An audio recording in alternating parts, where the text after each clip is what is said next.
We shoot a lot of small homes and I love them because they're always filled with great design. Small spaces are tricky, but things like color palette and furniture placement are really important in creating that cohesive, livable space. Here are some of my favorite small spaces that we've shot and the tips and tricks that I learned from them along the way. One of the dreamiest small spaces we've ever shot was a barn conversion designed by Brett Van Sickle. He is a property owner, property flipper, ex-ballet dancer, and he has a lot of talent. I loved his home.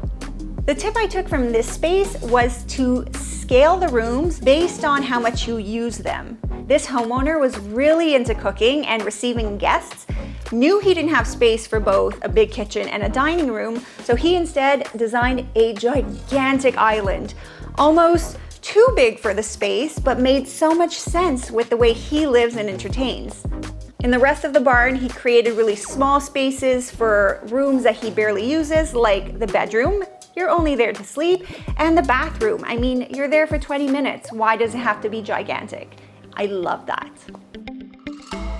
Okay, before I show you the next space, I just want to thank our friends at LG who have sponsored this episode of Great Design. They sent me information about their new wash tower that's now available in Canada.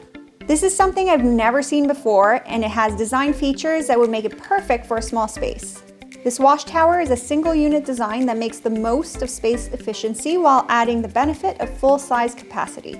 It features a center control conveniently positioned in the middle of the stacked set and displays both washer and dryer controls for easy access. The LG wash tower is 3.4 inches shorter than LG's conventional stacked units, allowing it to fit into nearly any laundry space. I really like the living room that designer Inez Mazzotta designed for a client. This living room was smaller in person than it looked on camera, but reminded me of a lot of the condos that I've been in because it was sort of awkwardly shaped and a high traffic area. I thought it was really smart to pull all of the big furniture pieces away from the wall, which is not what people typically do in a small space, and she created a very cozy seating area by putting in a custom curved couch and swivel chairs.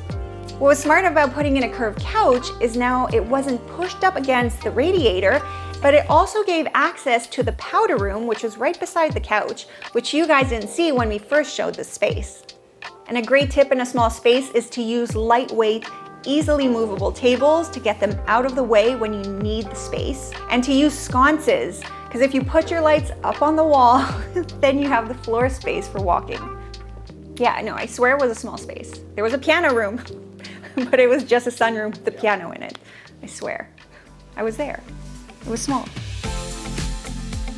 We've shot a few small spaces that were architecturally incredible. A lot of raw brick, old windows, mismatched floors, and all of these things add a lot of character to a space, but if you over-decorate, you could create a lot of visual clutter. So what I took from these two spaces, both Trudy Crane's loft in Old Montreal and Natalie Chong's church conversion, is that it's best to keep the palette very simple and neutral and let the architecture shine. Back to condos, designer Emilia Wisniewski did a fabulous job in a condo in downtown Toronto. This one had a very typical kitchen layout with all of the cabinetry on one side and a clunky island right in the middle. I love how she was able to rethink this space and open it up just by removing that island and creating a galley kitchen. She was able to add a lot of storage, create much better flow from the entrance into the living room, and ultimately give her client a dream kitchen. Usually small spaces benefit from a bright white palette, which really make the room seem bigger. But I love when you can open a door and find a jewel of a room, just like this bathroom in a laneway house designed by Creative Union Architects. I love that it was so unexpected. The color was on the floor in a yellow epoxy, and although very bold and vibrant, it did not make the room feel smaller. That bright touch of sunshine was everything in that room. So I guess the tip here is that there is no room too small for a pop of color. You just have to bring it in an unexpected way.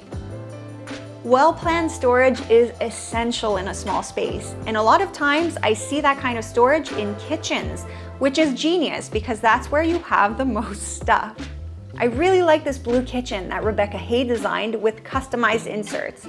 She had cutouts for coffee pods and even produce bins to hide inside of drawers.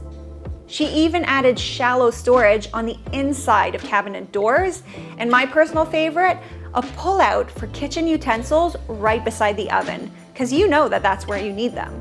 I love that. So there you have it. Those are some of my favorite small spaces. And as you can see, just because you live small doesn't mean you can't live with great design.